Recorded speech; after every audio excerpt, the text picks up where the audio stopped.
na ujumbe ambao liwali wa jimbo ya Kivu ya Kusini Mheshimiwa Profesa Jean-Jacques Purusi aliweza kuahidi kwa upaka wa nchi mbili ya Jamhuri ya Kidemokrasia ya Kongo pamoja na Burundi itakuwa hivyo imefunguliwa, na hivyo leo inahakikishwa na kufunguliwa. Watu tunakuwa tunawatizama wale ambao walikuwa kambini mwa nchi ya Burundi, wamekuwa hivyo wakirejea mnamo nchi ya Jamhuri ya Kidemokrasia ya Kongo. Wale ambao wanakuwa wachuuzi mara moja wanakuwa wakianza kuingia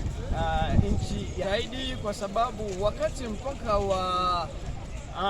nchi mbili ya Burundi na Kongo ilikuwa inafungwa, watu hawakuwa wanaingia, ila kwa leo watu wanakuwa na furaha zaidi kwa sababu mpaka umesha kufunguliwa, na hiyo inakuwa ni utofauti. Napendelea zaidi kulingana na hiyo mapatano ambayo inakuwa pamoja, waendelee kupatana wakiongea pamoja, kwa sababu wakati watu wanakuwa pamoja wanakuwa na malengo moja na mapatano moja, na hapo hakuna kitu ambao kinakuwa hakiwezekani, kwa sababu wanakuwa usafiri itakuwa rahisi.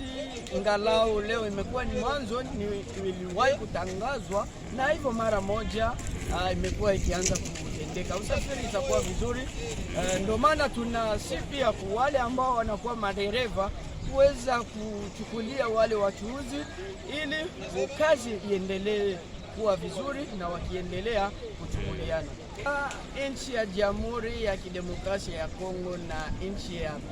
ya Burundi iendelee kuwa pamoja, wakishikamana, wakipendana, kwa sababu hakuna mimi bila wewe, na watu wote wanakuwa pamoja. Hiyo upendo ambao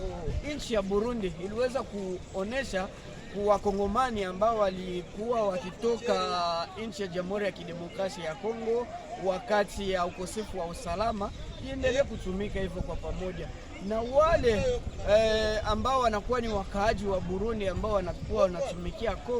Kongo nao iendelee kutumika kwa pamoja kulingana na jinsi ambavyo wanakuwa